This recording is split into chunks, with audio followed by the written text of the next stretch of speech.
नमस्कार बंधुगण, आज आम गोटे एमती जहाँ सहज एवं सरल ड्रिंक्स विषय कथा होगा जाऊँ जहाँ आपण स्वास्थ्य को अनेक प्रकार फायदा दे पारे। आपण स्किन बा मुह को एक नुआ भली ग्लोइंग करिवो बा आपण मुह को चमकदार करिवो। केबे भाबिचंती कि गोटे ग्लास टर्मिक वाटर अर्थात हलदी पानी किपरि आपण स्वास्थ्य को भल करि पारे। आज एही वीडियो रे आमे आलोचना करिवु हलदी पानी पीवा द्वारा मिलुथिबा 10टी बहुत भल एवं साइंटिफिकली प्रूवन हेल्थ बेनिफिट विषय रे। तेणु जदि आपण जानिबा को चाहुचंती जे हलदी पानी पीबारु कोन फायदा मिले ओ केउ ऋतुरे एहाको पीबा उचित, किपरि हलदी पानी को आमे ठीक भाबरे तयारी करि परिबा एवं एहाको अधिक पीले केउ केउ असुविधार सम्मुखीन होबाको पड़िबो। तेबे एही वीडियो आज आपणक पई आपण वीडियो को स्किप न करी वीडियो को शेष पर्यंत देखंतु। नमस्कार बंधुगण, मु आरके आपण देखुचंती आयुर्वेदिक लाइफ ओडिया। बंधु माने हलदी पानी पीबार सबुठारु प्रथम एवं सबुठारु गुरुत्वपूर्ण फायदा इन्फ्लामेशन बा ज्वलन बा जळुथिबा जागा को कमेइबारे सहायता करे। देखंतु आजिकाली व्यस्त बहुलता जीवन शैली रे इन्फ्लामेशन अर्थात ज्वलन होबा गोटे बहुत साधारण समस्या होई गलानी। एही इन्फ्लामेशन आपनको आंठु भीतर मध्ये होई पारे, जहा द्वारा आपनको गंठी बातर समस्या आसी पारे। एहा आपनको भेन बा शिर भीतर मध्ये होई पारे एवं एहा ब्लॉकेज होबार संभावना बढ़ी जाई थाए। सेथिपय आपनको हार्ट संबंधी रोग होई पारे, आपनको हाई ब्लड प्रेशर मध्ये होई पारे, आपनको स्किन मध्ये खराब होई पारे एवं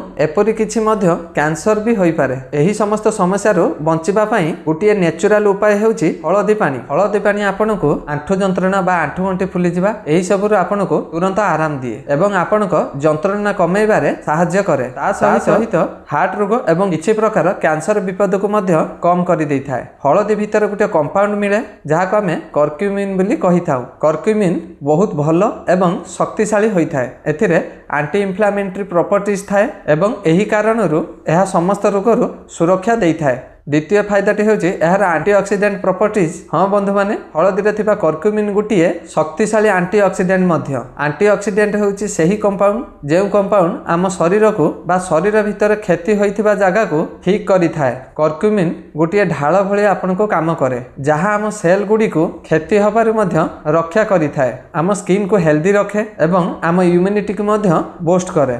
विशेष करी सही लोक माने जहाँकर स्किन रंग फिका पड़ी जाइछि, बयस बढ़िबा सहित मुहरे कला दाग देखा मिलुछि, शरीर भितर दुर्बलता आसी जाइछि एवं जो माने निज बयस ठारू मध्य अधिक वृद्ध भली देखा जाउछंती, समय पूर्वरु बड़ बड़ रोग हेउछि, सेमानक पई हलदी पानी व्यवहार करिबा बहुत फायदाजनक। एमिति जो लोक माने हेल्दी अछंती सेमाने जदि आरंभରୁ ही हलदी पानी पीबार अभ्यास करिनेबे तेबे आगको जाई वृद्धा अवस्थारू एमिति रोग हेबार रिस्क मध्य बहुत कमी जाई थाए।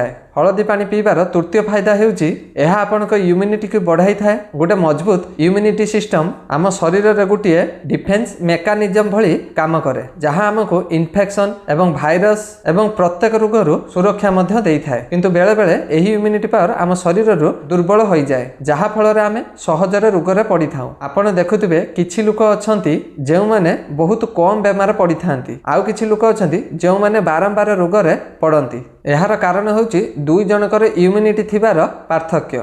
हलदी रे थिबा कर्क्यूमिन जहाँ विषय आम भिडियो आरंभ ही यही कथा कहूचु, यह केवल एंटीऑक्सीडेंट किंबा एंटी इन्फ्लामेटरी एजेंट नुहे बरं यह इम्यूनिटी सिस्टम को बूस्ट करिबारे मध्य सहायता करिथाए। इनफैक्ट स्टडी यह मध्य प्रमाण करिछि जे हलदी पानी रेगुलर सेवन करिबा द्वारा इम्यूनिटी सेल रो एक्टिविटी को बढ़ाई थाए, जहाँ इन्फेक्शन एवं विभिन्न रोग सह लड़िबारे सहायता करिथाए। चलंतु एबे आगको बढ़िबा एवं हलदी पानी रो परवर्ती फायदा विषय जानिबा। किंतु ता पूर्व जदि वीडियोटी आपनको भल लागुची तेबे एहाको लाइक करंतु, काहेकि ना एमिति वीडियो बनेबाको आमको बहुत परिश्रम लागे। एहा मध्ये आमको बहुत रिसर्च करिबाको पड़ी थाए, तापर आपण मानक सम्मुखरे एहाको प्रस्तुत करा जाय। तेणु भल लागुथिले लाइक करंतु, एहा आगको एमितिका वीडियो बनेबा पई मोटिवेशन देई थाए। हलदी एक डाइजेस्टिव ट्रैकर, यह इन्फ्लामेशन को कमाई थाए, जहाँ आपनक बदहजमी एवं पेट फुलैबा भली समस्या रक्षा करि थाए। डाइजेस्टिव हेल्थ पर एबे कथा हेबा हलदी पानी आगको थिबा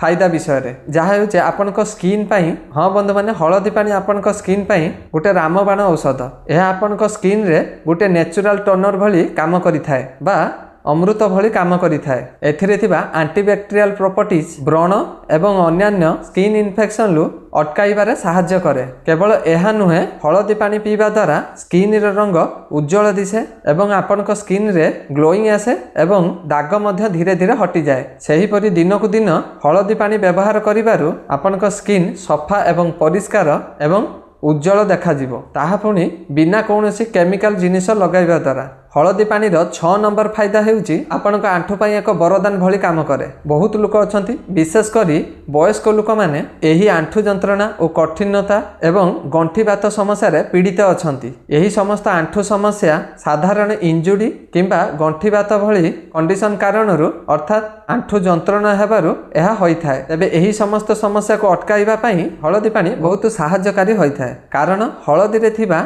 एंटी इन्फ्लेमेटरी एवं एंटीऑक्सीडेंट प्रॉपर्टीज आंठुर दरज कमेबारे साहाय्य करे। परवर्ती फायदा हेउची आपनक लिवर बा कलिजा पई जेपरि आमे जानिछु लिवर आम शरीर रे गोटे बहुत महत्वपूर्ण अंग, जहाँ शरीर भीतर अंश परिष्कार रखिबा मेटाबॉलिज्म एवं हजम करैबारे गुरुत्वपूर्ण भूमिका ग्रहण करिथाए। किंतु अस्वस्थकर लाइफस्टाइल अधिक मात्रा रे मद्यपान सेवन करिबारु लिवरटी क्षति होई पारे। एमिति परिस्थिति रे हळदी पानी आम लिवर सेल गुडी को सुरक्षा करिबारे साहाय्य करिथाए। स्टडी अनुसार देखा जायछि जे कर्क्यूमिन चाप एवं इन्फ्लेमेशन को कमाई लिवर डैमेज रु आपन को सुरक्षा देइथाए। एहा आपन को लिवर रो कार्य को ठीक भावे भल करे एवं लिवर हेउथबा रोग को मध्य रिस्क मध्य कमाई दिए। हळदी पानी रो 8 नंबर फायदा हेउची ओजन को नियंत्रण करिबारे साहाय्य करिबा। बंधु माने जदि आपण मोटा अछंती ओजन कमेबा को चाहछंती तबे हळदी पानी पीबा उचित। हळदी पानी इन्फ्लेमेशन को कमे थाए, जहाँ ओबेसिटी बा मोटापन सह लिंक होई थाए। क्रॉनिक इन्फ्लेमेशन शरीर रे फैट स्टेज रे बढ़ई थाए, जहाँ द्वारा ओजन बढ़िबार रिस्क थाए। Curcumin anti inflammatory properties inflammation कमाई ओजन परिचालन रे साहाय्य करे। किंतु मने रखंतु केवल हळदी पानी पीले ही ओजन कमी जिवो एहा नुहे। एहा सहित healthy lifestyle, healthy diet, low calorie diet एवं रेगुलर एक्सरसाइज मध्य बहुत जरूरी अटे। हळदी पानी रो 9 नंबर फायदा हेउची ब्लड सुगर लेवल एवं डायबिटीज को नियंत्रण करिबारे मध्य साहाय्य करिथाए। कर्क्यूमिन इंसुलिन प्रतिक्रिया को बढ़ई थाए, जहा द्वारा आपनकर ब्लड सुगर नियंत्रण करिबारे साहाय्य होइथाए। तेनु जदि आपण प्री डायबिटीज अछंती किंबा डायबिटीज रिस्क मध्य कम अछि तबे हळदी पानी डेली रूटीन नेबा गोटे बहुत भल ऑप्शन हेबो। लास्ट बा शेष उपकारटे होची हळदी पानी आपण हार्ट हेल्थ को मध्य इंप्रूव करे। यह एंडथियल कार्य को भल करे, जहाँ हम रक्त नाड़ी रे भीतर भाग को कवर करिथाए एवं ब्लड प्रेशर कंट्रोल करिबारे गुरुत्वपूर्ण होइथाए। यह रक्त नाड़ी को शांत करे, जहाँ सहित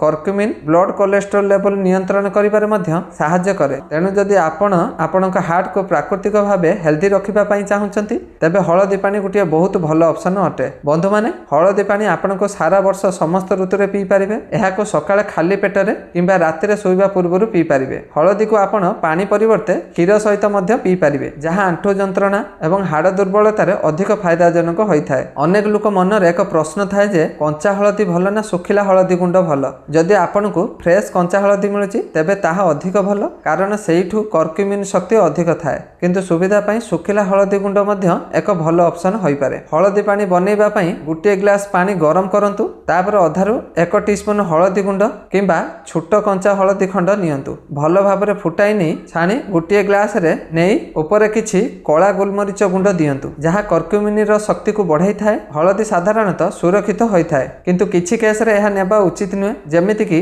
गर्भवती महिला, ब्रेस्ट फीडिंग महिला, पित्तकोश रे पत्थर थिबा व्यक्ति, किडनी स्टोन, डायबिटीज मेडिसिन किंबा आयरन अभाव थिले एही माने नै पारिबे नाही।